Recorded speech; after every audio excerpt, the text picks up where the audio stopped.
Okay, guys, exciting moment. I just bought this guitar on Reverb, and I believe this is one of my dream guitar to have based on the condition of the picture. So I just received it right now. I'm gonna open the box up, and this is a Alvarez K.Yairi DY-74 acoustic guitar, dreadnought size. And before this, I have another Alvarez K.Yairi, and that is the DY-70. Now, I love my DY-70 so much that when I saw this DY-74, I just could not pass it on. And even though it's a little bit out of my price range, I negotiated with the seller just a little bit to get the price down slightly, but I think I paid a fair amount and he sold it at a fair amount, fair price. So the reason I want to replace my DY-70 is because this guitar is well used, even though it plays fine and it sounds fine. It's missing some of the original components. Namely, the one of the bridge pin from the original is missing, and there are some moderate play wear on the frets on the top end of the B string. And I'm a beginner, and if you're a beginner and you're learning, you kind of want a guitar that's properly set up and doesn't have a significant amount of wear, so you can press on those notes more easily and more precisely. Okay. This guitar will still work fantastically for someone else who are experienced, but I want a guitar that's in mint condition, and that's why I bought this one on Reverb, because the seller said it's in mint condition. So I'm going to open up the box with you guys. First time ever. I literally just received it, took it out of the FedEx box, and we're gonna open it up together and see what's inside. Okay. So again, if you don't know, Alvarez K.Yairi is made in Japan in the K.Yairi factory, 100% handmade. And this guitar, I believe, is in 1989, back when the Katsuri K.Yairi is still alive and producing and I guess quality controlling all the guitars coming out from his factory. And he also hand signed all the guitars that he makes. So this is definitely coming from Japan, 100% handmade, 100% solid wood. Okay. Exciting moment. Let's see. I don't know if this case is original, but it feels like it's an original case. Wow. This guitar is in mint condition, and it's absolutely beautiful. Okay.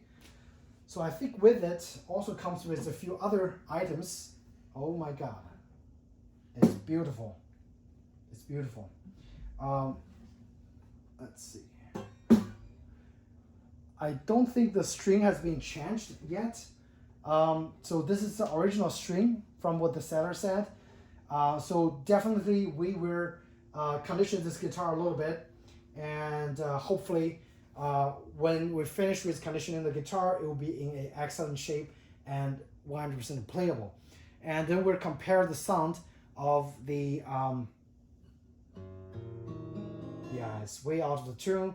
String's really old. So that will be the first thing that I'm gonna do. But from the look of it, it's absolutely in excellent condition. I wouldn't say it's mint, because there are still some noticeable play wear, but it's beautiful. It's like, I just really cannot complain about the condition of this guitar. Okay. Wow. Beautiful. Again, solid wood on the side and on the back, mahogany, I believe. Fantastic. Plastic binding. I kind of like the DY-74 plastic binding, which adds a little texture to it. This one is like a cream white, but again, doesn't look bad. It's just I prefer a more, I guess, less obvious plastic binding as opposed to this one. Okay. Beautiful. Beautiful. All right. So yeah, first thing first, we are taking a look at some other stuff that come with the guitar. Does come with a made in USA 40 Fort Bryan strap, and this strap is only $7. It's probably from like a long time ago. All right, so I have taken off everything out of the box of the guitar case, and I'm gonna put the guitar case away. That way we can focus on the content that came with this reverb purchase. Quite kind of like a vintage treasure trophy over here. So we have a very nice Fender Chromatic Auto Tuner AX 5000 model. Comes in original case. Original advertised price is $75. Quite expensive. And we have a vintage set of DY-74 guitar strings. This is a J16 phosphorus bronze light string. Quite amazing. It has never been opened before. So I'm gonna keep all those parts and set it aside just in case if I need to sell the guitar. I think the next owner would have the joy of experiencing those vintage stuff. And also came, besides the strap and the tuner and the strings, are a whole set of vintage looking picks. Those picks are like actually very thin picks, probably like 0.5, 0.4 millimeters. But the color is amazing compared to the modern picks. Like I have some modern picks here. This is what I have. You can see very muted color compared to those old ones. And also like shape wise, like they are not the modern shape that we are, or the picks that I'm using nowadays, and quite different. And the color, I would say those colors looks fantastic. Okay, a lot more pleasing to my eyes compared to the modern picks.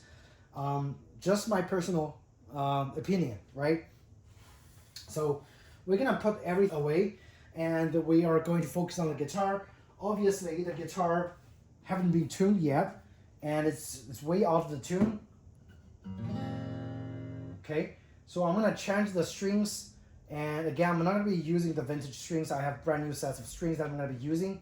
I'm going to also condition the surface or the polishing area of the guitar a little bit so it looks nice, and also oil the fretboard a little bit.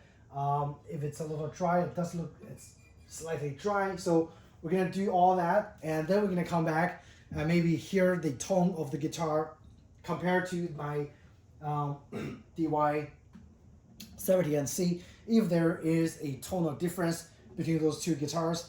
Now, obviously, I would say there should be, because the side and the back material is actually different. This is like solid spruce and flamed maple, so you could consider this maple back and sides, and the fretboard is the same, and also bone nuts and bone bridge as well. But that one has a mahogany side and the back. From my understanding, this is gonna sound a little warmer as opposed to the brighter sound of the DY-70 that I have. Okay, so let's get started. So first, let me recondition the guitar, and I'm gonna probably do the next part in a time lapse so you guys can see my whole process without having to see the whole process for the entirety of the time.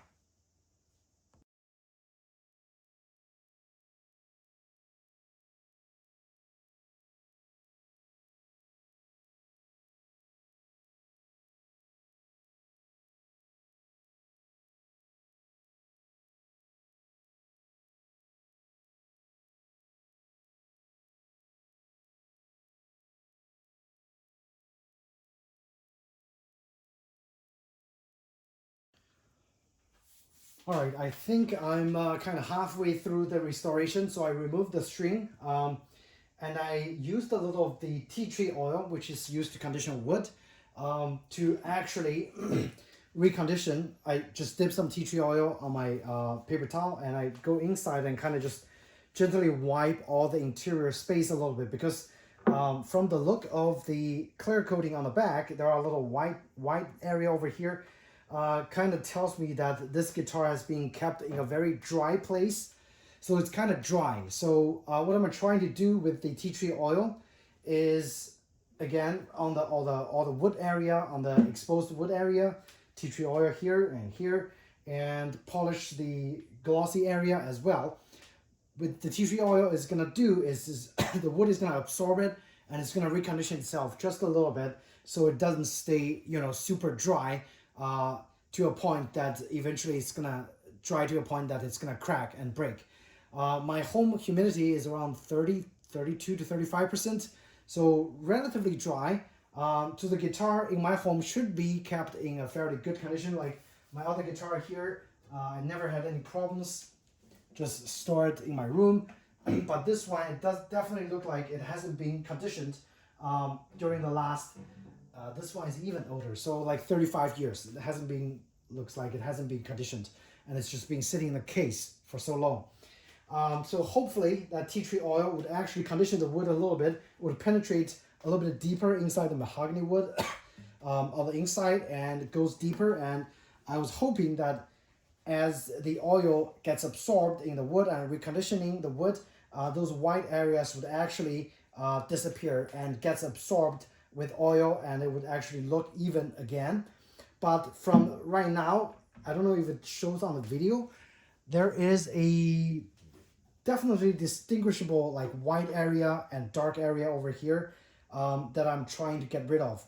And later on, I'm also gonna actually apply a little bit of the car polish on the glossy coating, so the guitar would be well polished, at least on the surface as well. And what I also found out is they actually used a very cheap plastic bridge pin over here. So I have some bone bridge pins. I don't know if it's gonna fit, but my ideal is for this guitar, I'm actually just gonna replace everything that's plastic and just get it to as good of a condition as possible for me to keep. So that way I can actually sell the DY-70 guitar later on down the road and keep this one as the main guitar. All right, guys. So as restoration continues, I actually discovered some issue with this guitar that I bought. And I decided to return this guitar because in this condition, I don't want to keep it as a trophy, as a collectible, because otherwise I would just be using my original DY-70, which I already tuned it perfect, I already restored it perfectly. But this one, the seller said it's in mint condition, but I'm gonna show you guys why I'm returning it. There is this little weird area around here. Like you can see the white stripe going through on the back of the guitar. And this is actually under the clear coat. It's not on top of clear coat. Otherwise, I would have just remedied it. I would just polished it and, kept the guitar. But it is actually under. Another thing is the pickguard is actually separating, and you can see the glue kind of starts to disintegrate at the bottom, which kind of doesn't look very good, and actually it's bubbling up. So yeah, this guitar unfortunately had some cosmetic issue that I bought it for collectible reason, but with those cosmetic issues, I don't think personally for me it's collectible. So I already contacted the seller, and I said I'll cover the return shipping since I worked with him on a best offer, which he accepted. And I kind of feel bad because now I want to return the guitar, so I'm going to cover the return shipping. For acoustic guitar, usually the shipping is around, I think, $80 to $90. That's with insurance. So keep that in mind. And it's not cheap, so he spent money to ship it to me, and I think it's only fair that I ship it back. The good thing is I ship it back in way better condition than when the guitar arrived to me, because I already restored the guitar. I already made sure all the wood is nicely conditioned, and the fingerboard is oiled, and removed all the dust, all the nasty stuff, and I'm putting in a brand new string on the guitar before I'm returning it. So before I return it and sum up this video, at least you guys can hear the sound of the guitar with a brand new string and see how the guitar sounds. And I have no doubt it's gonna sound wonderful. It's just cosmetically, it bothers me a lot with this kind of like whitish color on the back, which again affects the value of the guitar. And my DY-70, I got it, you know, not for much, but this guitar is in way better, actually cosmetic condition compared to this one. This one looks nice, but there are some significant issues. This one, it looks aged. However, everything works, and especially the back. And this is like, you know, you're not gonna get another nice flame maple solid wood guitar like this for like under $1,000 nowadays, but this one is just fantastic. And also this one, the plastic binding is of a better quality. I guess in the 90s they kind of improved the quality of the construction a little bit, and also the neck just feels a little more slim, a little more fast to play, as opposed to the 1989 DY-70. Okay, so I'm gonna install a new string with those plastic nuts that came with the guitar. Again, I don't think those are original nuts. And this bridge, I don't think it's original. It's plastic, and it's already digged in a little bit. So I think the tonal response is going to be affected just a little bit, not much. On the DY-70, it's actually a bone nut